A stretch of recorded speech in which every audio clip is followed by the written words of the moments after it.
স্বয়ং ডিজির হুঁশিয়ারির পরও ফেরার থাকা শেখ শাহজাহানকে ঘিরে রাজনীতির উত্তাপ ক্রমশ চড়ছে। এই নিয়েই আজ এই অনুষ্ঠানে আমাদের প্রথম প্রশ্ন। স্থানীয় বিধায়ক থেকে নেতা সবাই বলছেন এলাকাতেই আছেন। গ্রেফতারির হুঁশিয়ারি দিয়েছেন খোদ ডিজি, কিন্তু তাতেও সন্দেশখালির 4 দিন পরেও অধরা শেখ শাহজাহান। শাসক নেতা বলেই কি এখনো পুলিশের নাগালের বাইরে সন্দেশখালির এই বেতাজ বাদশা? সব থেকে বড় প্রশ্ন এটাই। দ্বিতীয় প্রশ্ন, শুক্রবার সকালে হামলার পর এলাকাতেই ছিলেন শেখ শাহজাহান। দেখা গিয়েছিল ধামাখালির রাস্তায়, দুপুর পর্যন্ত ছিলেন স্থানীয় একটা হোটেলে। তারপর কোথায় উবে গেলেন তৃণমূল নেতা? কি উঠে এলো এবিপি আনন্দের অন্তর্তদন্তে? তৃতীয় প্রশ্ন, বাড়ি গিয়ে সাজিয়ে নাটক করে তৃণমূলের নেতা নেত্রীদের গ্রেফতার করা হচ্ছে। সন্দেশখালী কাণ্ডে মুখ খুললেন মুখ্যমন্ত্রী, বললেন টিভি চ্যানেল দেখবেন না। ইডি অফিসারদের রক্তাক্ত ছবি সামনে আসাতেই কি অস্বস্তিতে শাসক? চতুর্থ প্রশ্ন, সাজানো প্রশ্নের উত্তর দিতে রাজি নই। শাহজাহান এলাকায় পপুলার। আজ থেকে 4.5 বছর আগে এবিপি আনন্দের স্টুডিওতে বসে শেখ শাহজাহানের সমর্থনে সুর চড়িয়েছিলেন স্বয়ং মমতা বন্দ্যোপাধ্যায়।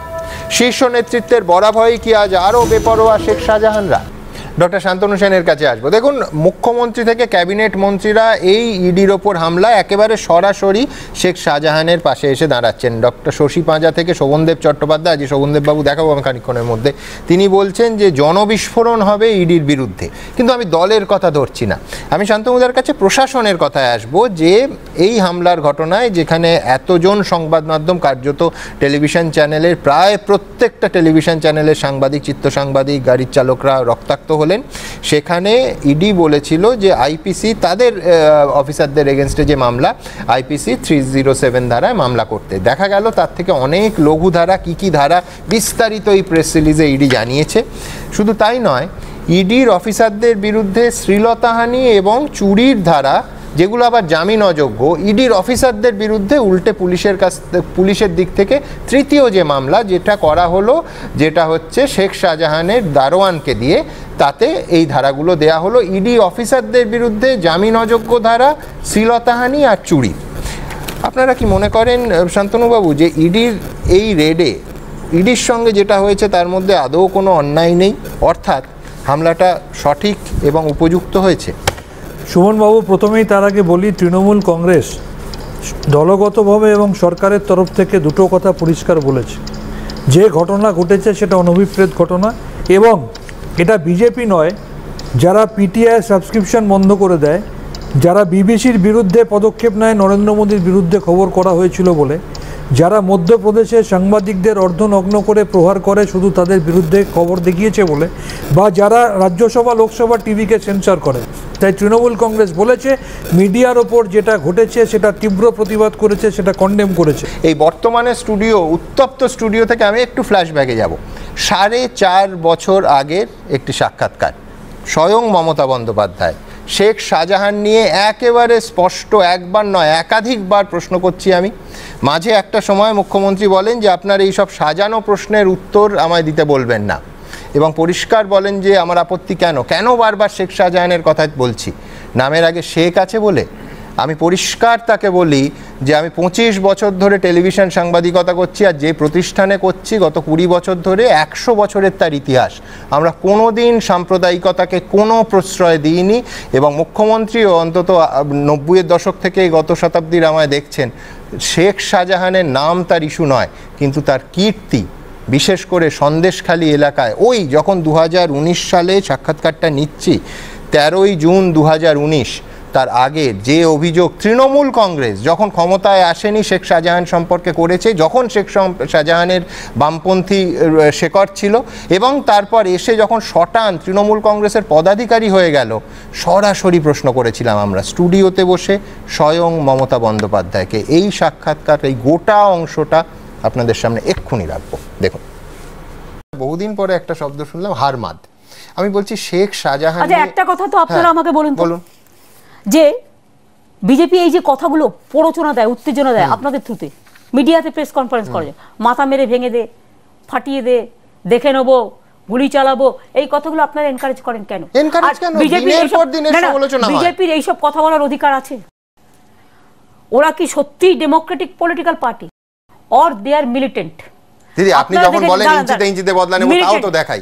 ইঞ্চিতে ইঞ্চিতে বদলা নেব মানে আমি রাজনৈতিক বদলা, আমি মারপিট করার বদলা কখনো বলি না, প্লিজ। কিন্তু আমি বলছি এই চরিত্রগুলো, এই হারমাত যাদের বলা হতো, তারা যদি রাতারাতি রাজনৈতিক পরিচয় চেঞ্জ করে, ধরুন সন্দেশখালী এলাকায় গৌতম দেবের অনুরাগী ছিল, অনুগামী ছিলেন শেখ শাহজাহান, তিনি এখন একেবারে পদাধিকারী আপনার দলের, এবং তার বিরুদ্ধে এতগুলো অভিযোগ। আমি একটা কথা বলি, সব জ্যোতিপ্রিয় মল্লিকরা বারবার আমি আবার আপনাদের একটা কথা বলি, আমার কাছে পুরনো বাইট আছে। না না, আমি আপনাদের আবার বলি, সব সিপিএম খারাপ এটা আমি কেন বলবো?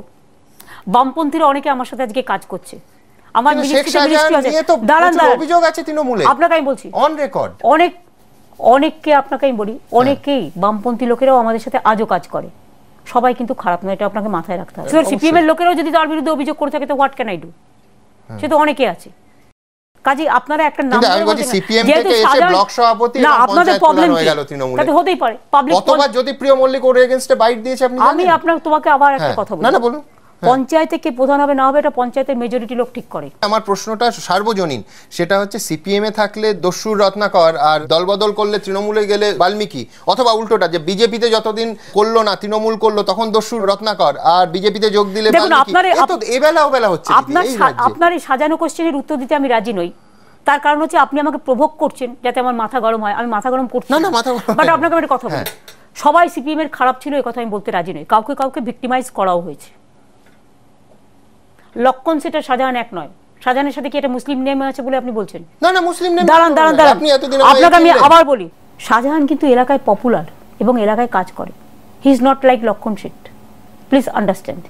আমি বলছি অর্জুন সিংও তো এলাকায় বলে পপুলার, তাহলে যত কমিটি আছে দেখে আসুন, যত এলাকা আছে সব বাবার নামে, ভাইয়ের নামে, ছেলের নামে, কাকার নামে, কারোর নামে কিচ্ছু নেই, সব দখল করে রেখেছে। আজকে যদি একজন সিনিয়র ক্যাবিনেট মিনিস্টার, এবং যিনি আমার ধারণা যে সুব্রত মুখোপাধ্যায় চলে যাওয়ার পর সব থেকে সিনিয়র হচ্ছেন শোভনদেব চট্টোপাধ্যায়, তিনি যদি বলেন ইডির বিরুদ্ধে জনরোষ হবে, আমি বলছি ওই একটা বাংলা প্রবাদ আছে না যে নগর পুড়লে দেবালয় কি বাঁচে, প্রায় সেই রকম, দেবালয় কি এড়ায়, একদম মানে আমি বলছি জনরোষ হবে। কালকে আবার এই ঘটনা হবে, আবার এই রাজ্যের সমস্ত টেলিভিশন চ্যানেল, টিভি দেখা বন্ধ হতে পারে, কিন্তু তা বলে সাংবাদিকদের রক্তাক্ত হওয়াটা তো বন্ধ করতে হবে, আবার একটা হিংসাত্মক ঘটনা হবে। একজন সিনিয়র মন্ত্রী বলছেন যে জনবিক্ষোভ, অভ্যুত্থান হবে ইডির বিরুদ্ধে, এ তো আমি বলছি যে ললেসনেসকে আহ্বান জানানো।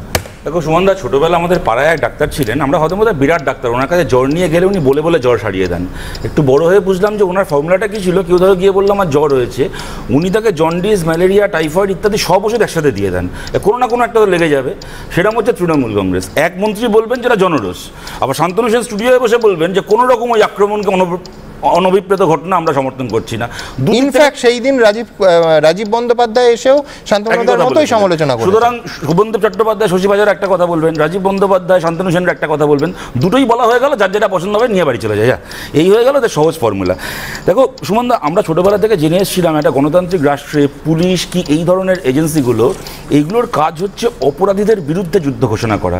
আমাদের রাজ্যে আমরা দেখছি পুলিশের মতো একটা সংগঠন বা সংস্থা, যাই বলি না কেন, অপরাধীদের হয়ে তারা যুদ্ধ ঘোষণা করেছে। পুলিশ দাঁড়িয়ে এই অবস্থান নিয়েছে যে একটা ক্রিমিনালকে আমরা প্রোটেক্ট করব, তার হয়ে আমরা পাহারাদারিত্ব করব, তাকে আমরা আইনের হাত থেকে বাঁচাবো, রাজ্যের পুলিশ দায়িত্ব নিয়েছে। দেখো রাজীব কুমার এখন এই কথাগুলো বলছেন, একে ধরা হবে, ভালো কথা, আরে একই কাজ রাজীব কুমার আপনি 5 বছর আগে করেছিলেন, একটাই তফাৎ, এখন ইউনিফর্ম ছাড়া গুন্ডারা ইডি পিটিয়েছে, আপনার বেলা ইউনিফর্ম পরা গুন্ডারা সিবিআই পিটিয়েছিল, আপনি যে কাজ করে পথ দেখিয়েছেন সেই কাজ এখন 15 বা 17 বা 16 বছর আগে এই শাহজাহান একদম মানে দ্বিধাহীনভাবে সিপিএম এর সঙ্গে ছিল। দেখো পদ হয়তো ছিল না, কিন্তু সঙ্গে ছিল। সিপিআইএম এর ন্যূনতম নেতা ছেড়ে দাও, ন্যূনতম পার্টি সদস্য বলতে যেটাকে বোঝায়, শাহজাহান তাও কোনোদিন ছিল বলে আমরা শুনি। তার থেকে বড় কথা, মমতা বন্দ্যোপাধ্যায় দ্বিধাহীনভাবে জানিয়ে দিয়েছিলেন তোমাকে যে শাহজাহান খুব ভালো লোক। সুতরাং ওই তর্কে আমি বলছি মজিদ মাস্টার, রেজ্জাক মোল্লার মিছিল আমি লাইভ দেখিয়েছি, হাতে বোমা নিয়ে সেই মিছিলে মজিদ মাস্টার হাতে বোমা ক্যামেরায় ধরা পড়েছিল। মাস্টার রেজ্জাক মোল্লা তো অবশ্যই সিপিএম এর নেতা ছিলেন, কিন্তু শাহজাহান কোনো কালে সিপিএম এর সদস্যও ছিলেন, আমি এইটা বললাম। আমি দুটো কথা বলছি সুমনদা, দেখো এখন রাজ্যের পুলিশ বলছে তারা নাকি ধরবে, যদিও এটা ঘটনা যে ধরতে চাইলে 1 ঘন্টাও লাগার কথা না, কেন 4 দিন লাগছে ওরাই জানে। কিন্তু আমি এখানে অন্য একটা জিনিস ভেবে দেখার জন্য অনুরোধ করবো, বারিক বিশ্বাসের মতো ওই বর্ডার এলাকায় একটা কুখ্যাত গরু পাচারকারী, যে কিনা জেল খেটেছে, জেল থেকে বেরিয়ে দেবশ্রীরা ইলেকশন এজেন্ট হয়েছে, তার নামে অসংখ্য মামলা, 1 দিন ধরে ছাড়া ছিল। অনুব্রত মণ্ডল গ্রেপ্তার হওয়ার পরে যখন তদন্তে বারিক বিশ্বাসের নাম উঠে আসলো, বারিক বিশ্বাসের গ্রেপ্তার হওয়ার সময় আসলো, ইডি সিবিআইয়ের হাত থেকে বারিক বিশ্বাসকে সরানোর জন্য রাতারাতি তাকে পশ্চিমবঙ্গ পুলিশ গ্রেপ্তার করে নিল, কয়েক মাস আগে আমরা দেখেছি। দ্বিতীয় ঘটনা তোমায় মনে করে অনুব্রত মণ্ডল, দিল্লি নিয়ে যাওয়া হবে, কোর্ট অর্ডার দিয়ে দিয়েছে, তিহার জেলে নিয়ে চলে যাওয়া হবে, একটা লোককে দিয়ে তার নামে মামলা করিয়ে তাকে কাস্টাডিতে নিয়ে নেওয়া হলো অন্য মামলায়, যাতে তার তিহার যাত্রা আটকানো যায়। আজকের তারিখে শাহজাহানের গ্রেপ্তারি কিন্তু 3 দিন আগে যেটা ঘটেছে সন্দেশখালীতে খারাপ ঘটনা, তার থেকে অনেক খারাপ ঘটনা। 10,000 কোটি টাকা যদি সত্যি ভারতের টাকা হাওলায় বাইরে পাচার করা হয়ে থাকে, সত্যি যদি রেশনের এই বিরাট দুর্নীতির সঙ্গে শাহজাহানের ভূমিকা থেকে থাকে, কথাটা আমি কেন বলছি সুমনদা, আজকে সন্দেশখালীর ঘটনা সেটা তো প্রমাণ করতে হবে। আমি একটাই আমার সুমনদা, আমি এটা ভেবে দেখার জন্য অনুরোধ করছি, সন্দেশখালীর ঘটনাটাকে সামনে রেখে ল অ্যান্ড অর্ডার ভায়োলেট করেছে শাহজাহান, এই বলে পশ্চিমবঙ্গ পুলিশ ওকে কাস্টাডিতে নিয়ে যেন ইডির হাত থেকে বাঁচানোর সুযোগ না পেয়ে যায়, ওকে কিন্তু ইডির কাস্টাডিতে যেতে হবে। না, আশা করবো 17 আমার কথাগুলো ধৈর্য ধরে শুনবে, আমি ওর কথাটা খুব মন দিয়ে শুনলাম। আজকে পুলিশ প্রশাসনের কথা বলছে সিপিএম এর প্রতিনিধি। বামফ্রন্টের আমলে একটা মার্ডার হয়ে গেলে বা রেপ হয়ে গেলে লোকাল কমিটি বা জোনাল কমিটি গ্রিন সিগন্যাল না দিলে পুলিশ থানার অফিসাররা থরথর করে কাঁপতো, একটা এফআইআর নিত না।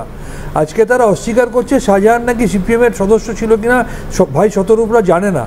আজকে আপনি বলে দিলেন এখানে 2জন নেতার নাম, তার বাইরে আমি আর একটা বলছি, আজকে সুশান্ত ঘোষের নেতৃত্বে মাটির নিচে নরকঙ্কাল বা নিরুপম বাবুর নেতৃত্বে সাইবাড়িতে মায়ের খাবার থালায় ছেলের কাটার মুন্ডু, এই জিনিসগুলো কি বাংলার মানুষ ভুলে গেছে নাকি?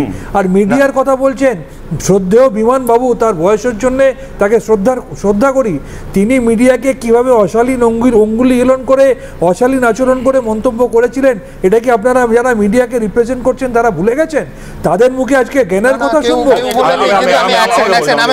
একটা ছোট্ট, যেহেতু উনি বললেন রেজ্জাক মোল্লাকে এই এত কিছু আপনারা বলেছেন, স্বয়ং মমতা বন্দ্যোপাধ্যায় বলেছেন, এবং যে ভাষায় বিমান বসু বলছেন, যে ভাষায় রেজ্জাক মোল্লা মমতা বন্দ্যোপাধ্যায় এখনো আর্কাইভে আছে যে শব্দবন্ধগুলো উচ্চারণ করেছিলেন, সেই রেজ্জাক মোল্লাকে আপনারা দলে নিলেন, মন্ত্রী করলেন। বিমান বসুর মিডিয়াকে অ্যাটাক করার কথা না, মিডিয়াতে তো কিন্তু ঠিক ভাষায় যে রেজ্জাক মোল্লা মমতা বন্দ্যোপাধ্যায়কে আক্রমণ করেছেন, তাকে তো তৃণমূলে নিয়েছিলেন, নিয়ে মন্ত্রী করেছিলেন।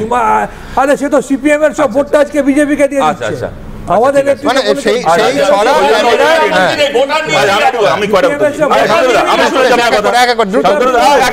আপনার কথা আমি ধৈর্য ধরে শুনেছি, কিন্তু দুঃখের বিষয় আপনার দলের লোকই আপনার কথা এখন শুনতে পাচ্ছে না, কারণ মমতা ব্যানার্জির কথা শুনে তারা এখন টিভি দেখছে না।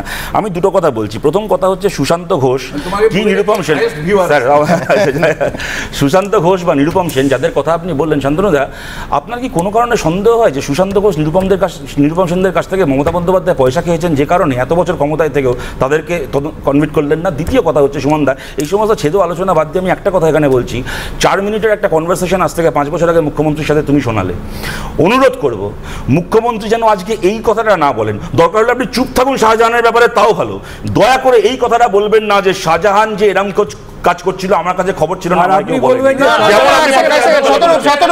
আমি বলছি এর কি কোনো অবকাশ আছে? মুখ্যমন্ত্রী এবং তার ক্যাবিনেট মিনিস্টাররা শাহজাহানের পাশে দাঁড়াচ্ছেন, কোনো 4.5 বছর আগে দাঁড়িয়েছিলেন, এখন দাঁড়াচ্ছেন না, কখনো দাঁড়িয়েছিলেন, এখনো দাঁড়াচ্ছেন। যে প্রধানের নাম আমি বলেছি বেরমজুর জিপির, বেরমজুর 2 জিপির, সেই প্রধান আজকে নিজে বলেছে তার সঙ্গে ফিজিক্যাল দেখা হয়েছে। ওই প্রধানের বাড়িতে উনি ছিলেন, উনি সন্দেশখালীতে আছেন। রাজ্যপাল মহোদয় লেখার পরে নাজাট পুলিশ এবং জবি থামাস তারা পার্সু করছেন শাহজাহানকে সারেন্ডার করানোর জন্য। আমি পুরো ঘটনা বলি, কারণ শাহজাহানের লোকজনের লড়াই আমাদের খবর পাচার করছে। আমি একটা কথা বলছি সুমনদা, এর আগের বার তুমি একটা অত্যন্ত জরুরি প্রশ্ন করেছো, রাজীব কুমারকে সেই যে ধরতে গেল তারপরে আর গেল না, বাস এই ধরো 4 দিন হয়ে গেল, শাহজাহানকেও আর গ্রেপ্তার করতে গেল না।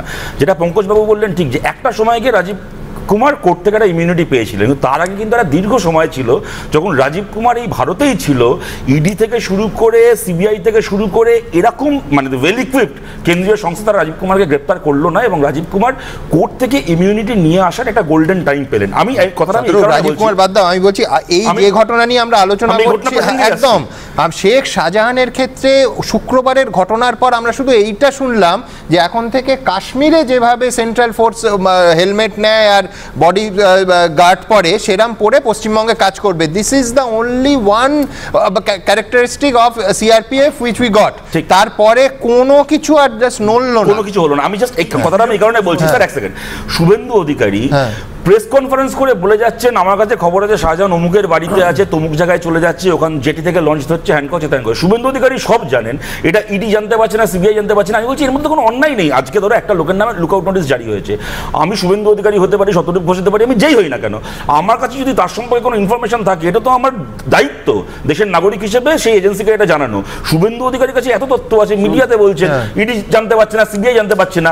কথাটা আমি আরো এই কারণে বলছি যে আমার আশঙ্কার জায়গাটা এইটাই যে ওই দিন 4টে ইডি অফিসারকে মারাটা খারাপ কাজ, তার চেয়ে অনেক খারাপ কাজের জন্য শাহজাহান এই মুহূর্তে ইনভেস্টিগেশন ফেস করছে। পশ্চিমবঙ্গ পুলিশ যদি শাহজাহানকে নিজের আওতায় নিয়ে নিতে পারে এবং ওকে ইডির হাত থেকে বাঁচিয়ে দেওয়ার সুযোগ পায়, আমাদের দেখে মনে হবে লোকটা গ্রেপ্তার হলো, কিন্তু সর্বনাশ হয়ে যাবে ইনভেস্টিগেশনের। এই সুযোগ যেন শাহজাহান না পায়। মমতা বন্দ্যোপাধ্যায়ের শাহজাহানের প্রতি দাঁড়িয়ে পড়াটা আমরা সমালোচনা করছি। এবার উল্টো দিক থেকে যদি দেখি যে কেন্দ্রীয় সরকার এতগুলো ঘন্টা হয়ে যাওয়ার পরে, ইডি অফিসাররা মার খাওয়ার পরেও কি কি নিতে পারতো, কনস্টিটিউশন কি বলছে?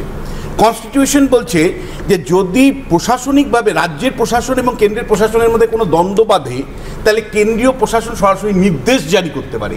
আপনি এখন পর্যন্ত কোনো নির্দেশ জারির কোনো দেখেছেন? নির্দেশ জারির শুধু রিপোর্ট, একমাত্র শুক্রবারের ঘটনা নিয়ে কেন্দ্রীয় স্বরাষ্ট্রমন্ত্রকে রিপোর্ট, তাও 1 ঘন্টা আগে।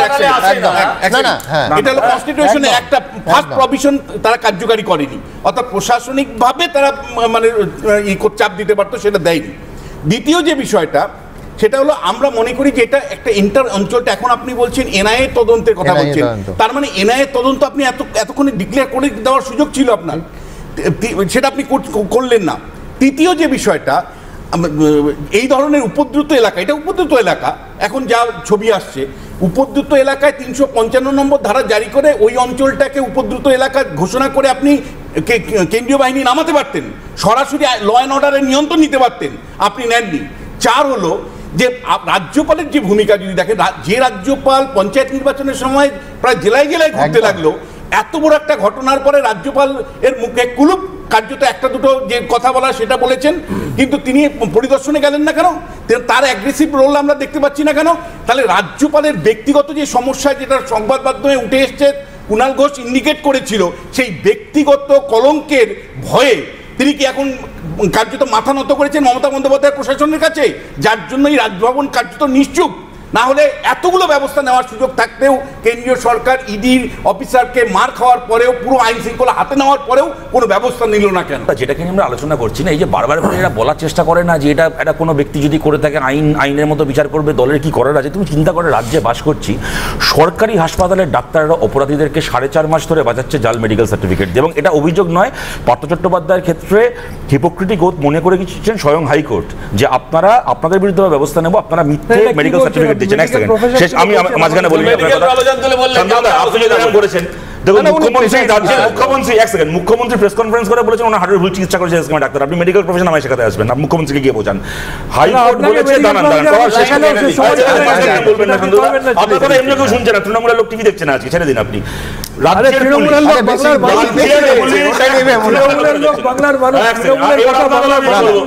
রাজ্যের পুলিশ সরাসরি অপরাধীদের হয়ে যুদ্ধ ঘোষণা করেছে, আমি এর আগে বললাম। গতকাল রাজীব সিনহা ইলেকশন কমিশনার আদালতে গিয়ে কান ধরে বলে এসছে যে হ্যাঁ আমি কান ধরে না, হলফনামা, ওই মমতা বন্দ্যোপাধ্যায়ের মতো রাজনৈতিকভাবে কান ধরে, তোমায় বলছিল না রাজনৈতিকভাবে মাথা ভাঙতে বলেছিল, রাজনৈতিকভাবে কান ধরে বলে এসছেন যে আমি আদালতের নির্দেশকে অমান্য করেছিলাম আমার সরকারি প্রভুদেরকে তুষ্ট করার জন্য।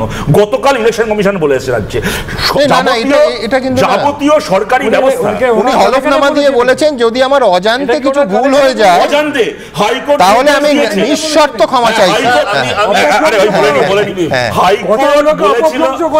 আপনি কিন্তু প্রস্তাবেন এর পরে, আপনি যদি এটা করেছেন, হাইকোর্ট নির্দেশ দিয়েছিল যে আপনি সেন্ট্রাল ফোর্সকে আনুন, ডিপ্লয় করুন, নির্দেশ উনি মানেননি, 6 মাস পরে ন্যাকামো হচ্ছে যে আমি অজান্তে মানিনি।